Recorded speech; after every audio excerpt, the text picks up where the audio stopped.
Well, good afternoon. Is it afternoon? Yes. I'm really glad to join everyone in highlighting reproductive rights ahead of the State of the Union this evening.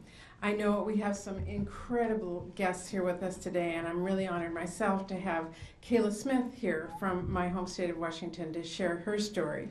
Kayla really personally knows the cruelty of the Republicans' anti-abortion agenda better than just about anyone because she has lived it. As she's going to tell you shortly, just days after Idaho's ban went into effect where she was living, she got a devastating diagnosis from her doctor.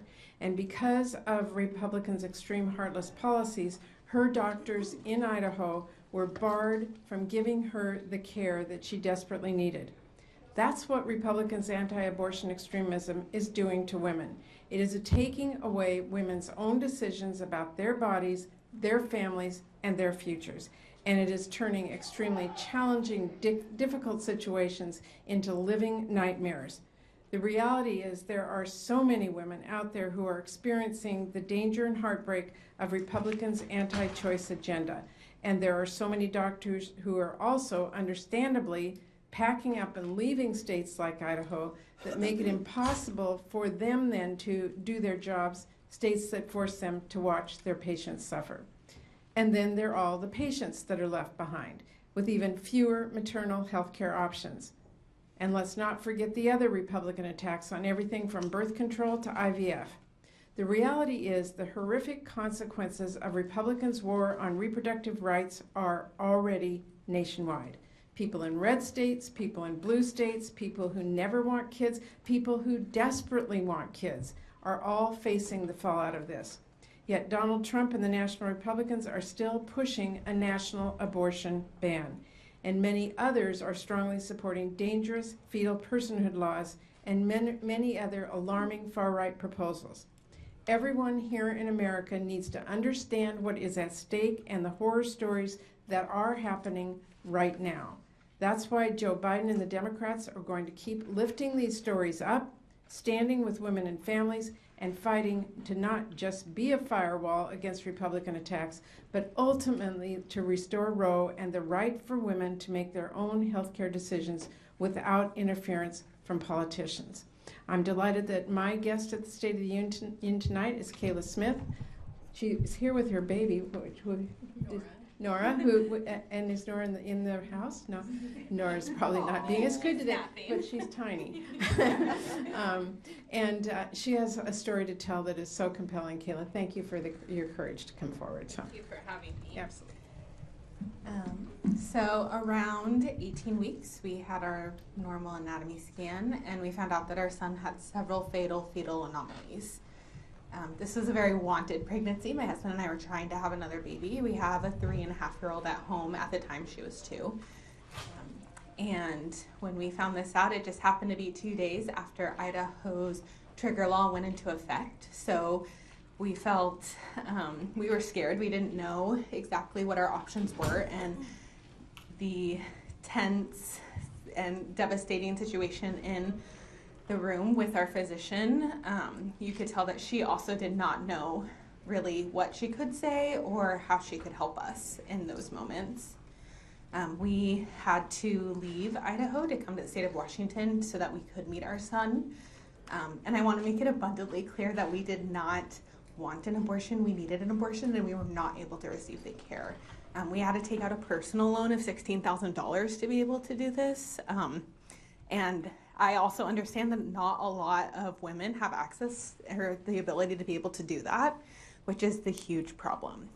It really felt like insult to injury that we were forced to do that. And these bans are really hurting many people. And so I'm honored to be here today with Senator Murray, just to share a little bit of my story and hopefully allow others to know kind of what's going on, that like abortion is really nuanced. So it's not just black and white. Thank you.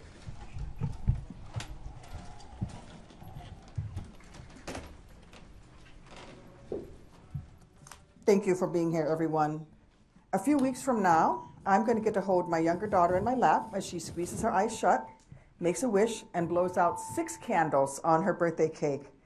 I get to have my 9-year-old run up and pull on my sleeve, begging for a piece without the frosting, because she doesn't like the frosting. I don't know how she's my daughter, but apparently she does not like frosting on her cake.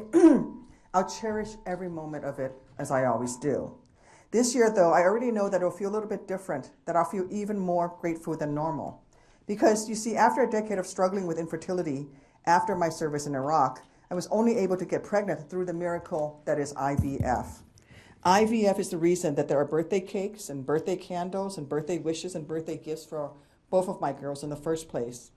But for countless women, that desperately sought after dream of becoming a mom became so much harder when the Alabama Supreme Court ruled that embryos in that state should be considered children under state law. Already, access to IVF has been thrown into chaos as countless would-be parents and their doctors try to figure out whether they might be criminalized for simply trying to start a family. A nightmarish yet logical next step in Republicans' decades-long campaign to overturn Roe, ban abortion, and take away our bodily autonomy. Meanwhile, the half-baked response that the Alabama state legislature has thrown together and recently was signed by their governor is nothing more than an insult to IVF patients and common sense alike. It's a response that doesn't do anything to address the underlying issue of deeming that a fertilized egg is a child with more rights than the woman who has to bear that child. It won't even go so far as to say that IVF does not constitute manslaughter. At this point, now that the first domino has fallen, it seems like it could only be a matter of time before more extremists succeed in enacting even more dystopian policies nationwide that take away women's access to even the most basic reproductive care. You know, I was stationed in Alabama for a bit when I was in the Army. And I didn't know it at the time, but infertility would become one of the most heartbreaking struggles of my life. My miscarriage more painful than any wound I ever earned on the battlefield. So it's a little personal when a majority male court suggests that people like me who are not able to have kids without the help of modern medicine should be in jail cells and not nurseries. That's one reason why I am so grateful to have Dr. Amanda Adelier with me from Illinois as my State of the Union guest this year. Thank you. And we did not color coordinate our dresses, by the way. Great minds do think alike. As a reproductive infertility specialist, Dr. Adelier has dedicated her life to doing this life-altering, life-affirming work. She knows what's right, even if extremist courts would like to rob millions of us of our rights. Even if far-right groups would like to throw her into jail just for giving people like me the chance to experience even the most banal moments of parenthood. Just to have a newborn whose diaper needs changing, a toddler whose shoes need to be tied. Look, last week I tried to get the Senate to pass my Access to Family Building Act, legislation that would enshrine into law every American's right to become a parent via treatments like IVF. Republicans didn't hesitate even a moment before blocking it, despite the fact that they'd spent days prior shouting from the rooftops that they did support IVF. But their actions speak louder than their words, and their actions make it clear the hypocrisy and misogyny that defines today's GOP. So for Dr. Adelier's sake, and for every would-be mom or dad out there, I will never stop pushing, clawing, and fighting to pass this bill, because every woman should have the right to be called mom without being called a criminal. And if my Republican colleagues ever decide to truly care about defending the sanctity of families like they claim they do, then they have an opportunity to prove it by helping turn my bill into law. And I'm so proud to have Dr. Amanda Adelier here, and I'm going to ask her to come up and say a few words. Thank you.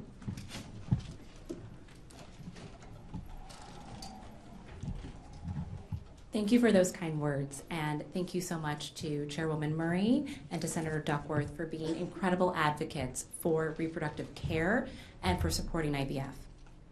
I'm a reproductive endocrinologist, so what that means is I'm an OBGYN by training, but then I spend several extra years training on infertility. And the bread and butter of what I do is fertility care, and that includes in vitro fertilization or IVF. It's my passion to help people build the family of their dreams. And I was so disturbed when I saw what was happening in Alabama. Not only was I disturbed, but so were my colleagues, as were patients and future patients that could be affected by that Alabama Supreme Court decision.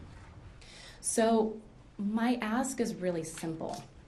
It's clear that everyone here really wants people to be able to build families. And there's a simple way to do that. Let's allow access or confirm access for IVF care using Senator Duckworth's amazing bill, the Access to Family Building Bill. And also, I think it's a really important time for us to recognize this is not only a woman's issue, but it's everyone's issue. And along with that, we want to make sure that fertility care is accessible to everyone. And I'm so honored to be here today with these incredible people in order to hopefully make this a reality. Thank you.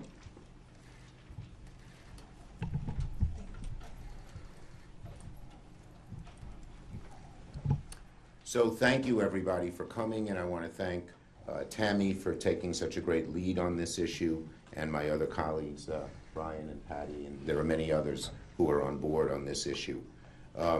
Thanks to my fellow senators, many of them senators and mothers, who have dedicated much of their career to fighting for women's health care.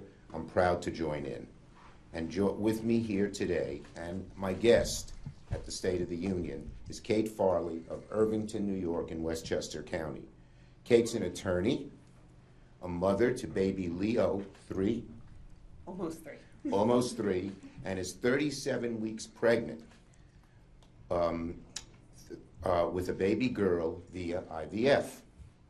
Kate and her husband David have tried to have children after an agonizing process. They learned that Kate had a rare chromosomal issue that prevents roughly 80% of the embryos she produces from developing into a baby. Though Kate's embryos have the ability to grow, they can't develop past 6 to 8 weeks, leading potential miscarriage and heartbreak. Quite frankly, Kate's story shows as clear as day that an embryo is not a baby. Thanks to IVF, Kate and David's story is a happy one. They have a beautiful son. How dare these right-wing ideologues say that she shouldn't be able to have children, or millions of other mothers who have beautiful children through the miracle of IVF, through the advances of medical science. And they don't want to allow it for whatever reason. Well, I'm here to say, as Majority Leader, we are going to preserve the right to IVF, and we're not going to let these right-wingers take over and impose their views on beautiful women that we have here and millions more across America. Stories like Kate's make the Alabama Supreme Court's decision devastating. Republicans pushing that hard right agenda that takes away reproductive health choices from families like Kate will not succeed, because we are here as Democrats in the Senate, joined with some of our colleagues from the other side of the aisle, to make sure they don't. But just yesterday, Republicans blocked legislation to protect access to IVF, just as they've blocked so many other bills preserving reproductive care and protecting reproductive care. And IVF is just one piece of reproductive health care. Contraception, IVF, abortion. Democrats are making sure that Americans have freedom to make their own choices for themselves and their families. Every one of us knows beautiful little children who have been born through the miracle of IVF. It's a wonderful, beautiful thing. I know so many stories, so many, of people who tried, and finally IVF brought them the beauty of being a parent.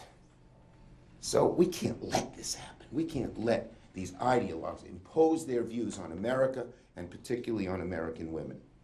Alex McGill Johnson, president of Planned Parenthood, will also be one of my guests for SOTU, State of the Union, called SOTU. Her leadership on reproductive care issues is remarkable. Planned Parenthood is one of the great beacons preserving a woman's right to health care and right to choose throughout America. And we're all going to stand together and hold Republicans accountable for their attacks on reproductive freedom.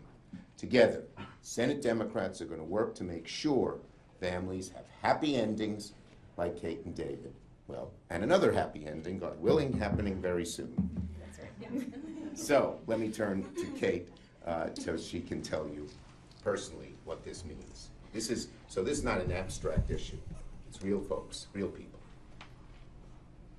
I have to say that when I read the Alabama decision, I cried, because it denies the scientific reality that I have experienced and that other women every day across the US experience. If an embryo was a baby, automatically, there would be so much less heartbreak in the world.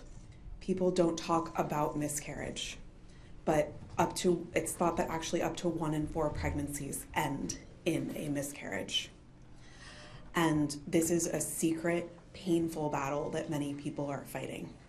And there are some of the purest and best humans that I know working tirelessly in scientific labs and in research across the country to improve our chances of having a baby.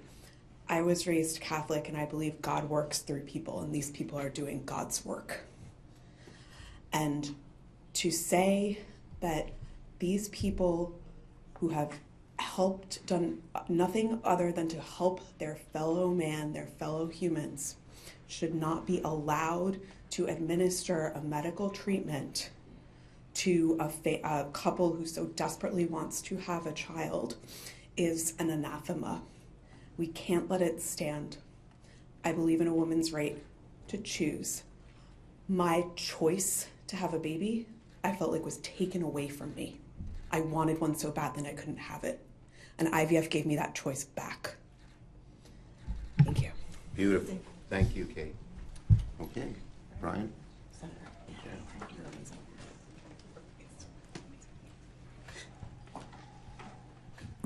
Thank you, Leader Schumer. Thank you. I'm going to have to go. You want to come back with me or you? She's not sure. Okay. Is she going back Yes, with the you're leader? coming with us. Okay. Thank you. Everybody. Thank you. See you later. Thank you, Leader Schumer. Thank you, Senator Murray. Thank you, Senator Duckworth, and the extraordinary parents and doctors who are united in this cause. Republicans are going after all of it: abortion, medication abortion, IVF, contraception, all of it. And it is women and families who are being punished as a result, whether they're trying to get pregnant, stay healthy while pregnant, or end an unintended or risky pregnancy. They face impossible choices. Do you risk your own health with a high-risk pregnancy, or do you risk being thrown in jail for trying to get an abortion? Do you stay in a state that forces you to carry for months a non-viable pregnancy to term? Or do you travel hundreds of miles in secret to access a legal abortion? As the doctors up here know better than anyone, attacks on abortions threaten the entire system of reproductive care, even things like family planning programs and early miscarriage care. Hospitals and doctors are terrified now. Hospitals and doctors are terrified of providing the kind of care that will lose them their license or land them in jail. For instance, if you are an OBGYN in a state like Texas, you might be forced to delay or deny treatment to a patient with an ectopic pregnancy, because there's enough gray area that the state can arbitrarily decide that you broke the law and punish you for providing care. So it's entirely understandable that OBGYNs in these states are quitting, retiring early, or moving to a state that doesn't make criminals out of them. Because of extreme Republican policies, women and families can't get the care that they need, even when their lives are at risk. Republicans coming after it all, and they will not stop. But all of us here will continue to fight for as long as it takes until abortion rights are finally codified into federal law. With that, I want to turn it over to my guest, Dr. Olivia Manayan. Dr. Manayan was born and raised in Honolulu and is an OBGYN chief resident at the University of Hawaii, where she'll be specializing in complex family planning. Dr. Manayan. Thank you so much, Senator Schatz. Thank you for the opportunity to be here today. So as he said, I'm a complex family planning fellow to be, which means that I will specialize in abortion care as well as complex contraception and reproductive justice. I am honored and grateful to be with you all today and to know that across the country, I am joined by an army of strong, indomitable allies in the fight to restore and liberate reproductive health and bodily autonomy. The decision made by the Alabama Supreme Court, which refers to IVF embryos as unborn children, is filled with religiously charged, carefully chosen language which attempts to establish a false precedent that life begins at fertilization. It is clear when reading the opinion put forth by the Chief Justice that the consequences this decision would have not only on individuals seeking IVF services, but also on those who provide them, were not carefully considered. Theology and ideology have no place in the court, especially when Bible quotes are used as data in order to publish a Supreme Court decision. In the same vein, politicians have no place in the doctor-patient relationship or in the relationship an individual has with her body. Every person with a uterus has the right to decide if and when she bears children. This decision is hers alone to make. To deny her this right is to mark her as a second-class citizen. By forcing a person to be a slave to her fertility, you deny her the ability to fully exercise her inalienable rights to life, liberty, and to the pursuit of happiness. The Alabama decision, the Dobbs decision, and subsequent legislation being passed in some states to restrict abortion does just that. The sole objective of these cases is to exercise control over women's bodies. Just as the Alabama decision led to harmful repercussions, so too do all abortion bans. Abortion bans do not stop abortions, they just prevent safe ones from happening. Women in this country are increasingly dying pregnancy-related preventable deaths. If we continue to restrict abortion as well as reproductive health training, this problem will only get worse. Until we see the prioritization of female human life in this country, I will continue to advocate for rights that we deserve. And now it's my pleasure to introduce